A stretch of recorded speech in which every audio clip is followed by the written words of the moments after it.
How about now? Can you hear me now? Okay.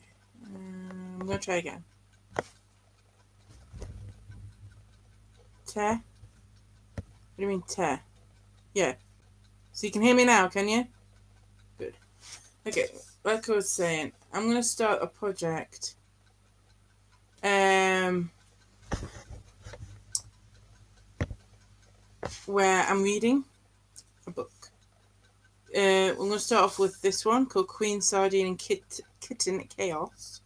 I thought it said kitchen to begin with. And then I'm going through chapters from... How many books have I got? 1, 2, 3, 4, 5. 5 more books. I'm just chapter 1 of those books. And then over the following weeks, months, or whatever it takes, I will eventually read all books. All these books. It's because I discovered there's not many audiobooks on here, on YouTube, or of books, basically. I started off with Gans to Granny, but I'm going to wait with Gans to Granny until Kieran comes back because he wants to join me in reading that. So, I'm doing these by myself. So, Queen Sardine. Ignore the ticking in the background. I am doing clothes at the same time. So, you will hear this ticking. I will try and mute it as much as I can by putting it under my covers. It's just, it goes, when that's ready, when that dings, my clothes are ready to come out. And I might not respond to all your comments because, like I say, I'm reading, but I might get distracted and comment every now and again. Like, oh, okay, and answer some of your questions. But I will try and stick to reading. So let's see what happens in this book, shall we? Scared. Scuffle, snap, thunk. What was that? Who's there? I pull my blanket up over my nose and I peek out. My bedroom's a shadowy fuzz, and I blink. The sleep from my eyes. Nothing moves. Still, I didn't imagine it. There is something alive in here, creeping around in my bedroom. I'm not scared. I'm not scared. I'm not scared. Mum, is that you? My wardrobe door creaks as something shuffles past it. Shuffling towards me. It's definitely not Mum. The shadow looks cat-sized and cat-shaped. It must be Queen Sardine, then. That'll be it. It's probably just my furry, feline best ever friend dropping in for a late-night cuddle. There's no need to panic. I'm fine. Totally 100% calm and okay. And I'm definitely not scared. Scratch. Scratch. Your Majesty, I mumble, still half asleep. Yes, I'm right here, silly Ivy, answers Queen Sardine from the end of my bed. Now please stop fussing. I'm trying to sleep, but something isn't right about this. Was that you who just came in, I ask? I mean, don't get me wrong, I'm pleased it's Queen Sardine. She is my favourite neighbour and comes to visit all the time. Mum put a cat flap in the kitchen. That was quick. And she's nestled into my bend of my knees, like she's been there all night. Weird. She replies, which means she's not really listening. Your Majesty, I say, and my throat so dry and tight that the sound kind of croaks out of mine. What were you doing over by my wardrobe just now? I wiggle till I can see her in the blurry darkness. Her eyes are shut, but she stretches, yawns, and answers me anyway. Ivy, you're imagining things. I've been right here with you for hours. Queen Sardine's been right here for hours. Then who or what is in my room? Fine, I admit it now. I am scared. Okay, I am scared of the dark, scared of the night, and most of all, I'm scared of the stinking, drooling monsters that slither into my imagination when I'm sleepy. Scratch, sniff. But that noise wasn't my imagination. There is something there, something here. Something rotten and bony and bug-eyed and sting-tongued and definitely, absolutely, totally, probably about to eat us. And it sounds like it's over in the corner by my bin. So yes, I'm scared. Scratch, sniff, grr. Yikes, I can see it again. It's in the middle of the rug now. Whatever it is, it's really horrible, close. Your Majesty, I whisper, there's something here in my room. I curl my fingers through her soft fur. She asks secretly. Your Majesty, I hiss, shaking her gently. Something's in my room. Sardine seems to notice that I'm saying, or maybe she senses the creature herself, because suddenly she picks up her ears and bristles her fur. Scratch, sniff, grr, hiss. Queen Sardine springs up into her paws. Meow! Who's there? She howls, deep and low. I watch as she creeps to the edge of the bed, her body hunched and deadly fierce. We wait. We listen. Silence. Who do you think it is, Your Majesty? I whisper. Shh, she snaps.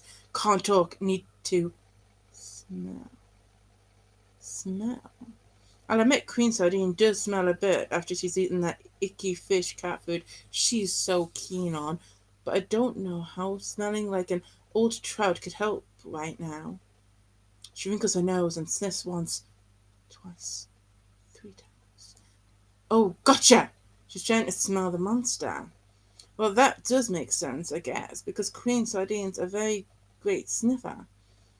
All cats are. They have much more powerful noses than we do. Not as great as dogs, with their big, wet sniffer dog snouts, but still pretty amazing. She waves her nose in the air and takes one last deep breath. My heart's going ba-boom, ba-boom in my chest, so hard and heavy I can almost hear it. I watch Sardine in the dim light, still crouched, watching the intruder. Then, with a tut and a groan, her whole body relaxes. Molly, what on earth are you doing here? Ivy, for goodness sake, turn on the light. Huh? Molly? The lovely big fur ball from the bungalow. She's one of the Kipper Street cats. There's lots of cats on my street, and they all love my best buddy, Queen Sardine. But why would Molly be here in my room? And could she really have been making all those strange noises? I peel back my covers and reach for the lamp on my bedside table. Squinting in the bright light, I scan my room. My wastepaper bin's been knocked over. I binned a bunch of old felt-tip pens earlier today, and they're all higgledy-piggledy across the floor, scattered by Miss Molly's furry feet. But where is Molly? Down there, says Sardine, padding down the bed and leaning over. Look, she's forgotten to hide her tail. I lean over too, and quick as a flick, Molly's tail disappears under my bed. Molly, it's okay, I say gently. It's okay. It's only us. Ivy and Queen Sardine. How can Molly be frightened of us? I crawl out of my warm duvet and crouch down low to peer under the bed. Please come out and tell us what's wrong. I can't see her, and to be honest, I'm not sure how she's even fitting under there. All my toys getting shoved under my bed, and there's not much room left for a big, fluffy cat. I can hear her mumbling in the darkness, though. Nowhere safe. Nowhere good. She sounds a bit worried, if you ask me. I wait, hoping she'll come out. But when she still doesn't appear, Queen Sardine jumps down to join me. There she is, she sighs. There, between the keyboard and those silly shoes with wheels on. My roller skates. They're not silly, but anyway. I still can't see her. We can't all see in the dark, you know. It's okay for Queen Sardine. She's got all these special nighttime cat senses. Oh, yes, Her Majesty says. Sometimes I forget you're only human. Sorry, she winks at me, so I know she's only joking.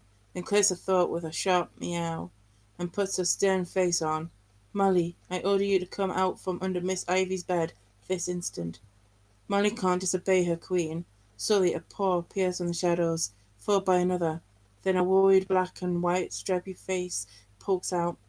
Molly used to seem so happy and cuddly with her plush, plump cheeks and her easy purr, and now she's a frantic mess with wide eyes and matted fur. What's wrong? Queen Sardine asks her. Molly shakes her head to and fro. Nowhere safe, nowhere good. Her Majesty tuts and turns to me. I don't know what's got into her. First she disappears for weeks on end, then she shows up under your bed. I mean, oh, where's she going now? Molly? But it's too late. Molly's waddled across my room, surprisingly fast, disappearing round the door. Seconds later, we hear the clip-clap of the cat flap.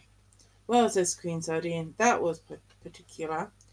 With a dainty little wiggle of her stripy bottom, Sardine springs up onto my window sill and slips her head behind the curtain. There she goes. Look, she's bumbling round in my front garden now. I join her at the window to see her myself.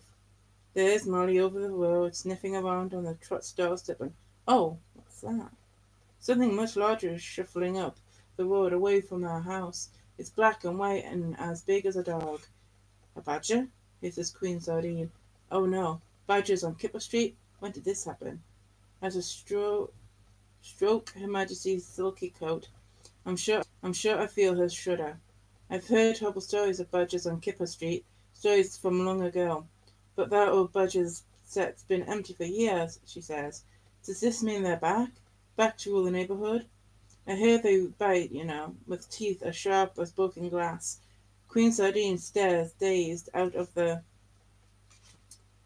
window, then looks at me and gasps, Do you suppose the badger scared Molly? I bet that's it. That that must be why she's so scared. Nowhere safe, she said. Molly was trying to find somewhere safe from the badger. No wonder she looked scared, I add. After all, I know what it's like to be scared of creatures in the dark. Her Majesty is nodding her head and looking at me. She understands. Molly's getting herself all worked up and silly in the head because the badgers are back on Kipper Street. Correct, badgers on Kipper Street, okay. Yeah, I suppose Mum and Granny Mo might have mentioned something about there being a badger set at the bottom of the garden, but they said it was an old badger set, an underground set of homes that badgers hadn't lived in for years and years, tunnels made by badgers of yesteryear and in year older Kipper Street days, not real life modern day badgers. Our old badger set could have been back in use, couldn't it? I'm sure we would have noticed badgers wandering up and down the garden. I bet the one we just saw outside is lost, or taking a stroll. Queen Sardine drops her head and sighs. I'm wide awake now. I think I'll nosy around the territory, make sure the neighbourhood's in order. Cats like to know who's where and what's what, and they're ultra stressy about strangers showing up near their homes. Rest up, Ivy dear. I'll be back for breakfast, she says, and off she pitter-patters out of my room and clip-clap out of the cat flap. I hope she's safe out there in the dark with the badger. I expect Her Majesty knows what she's doing, though, especially with all those super cat senses. Anyhow, it's not like I can go running around outside in the middle of the night making sure she's okay. Nope, all I can do is crawl back into my bed and try not to think about nighttime noises. Nasties. So I lie back down, pull my covers up over my shoulders, and stare at the ceiling. I stare and stare for what feels like forever, until finally the world freezes into sleepy darkness. And that is part 1. Because I'm only going to do up to chapter 1, remember. Just going to do something.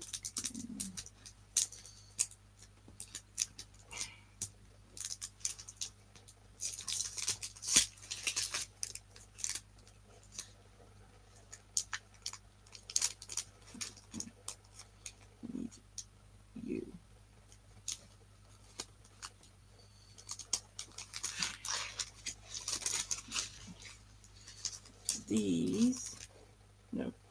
These will be for these books.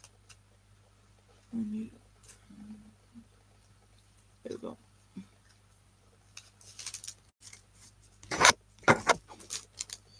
So it goes here. Ready for next time.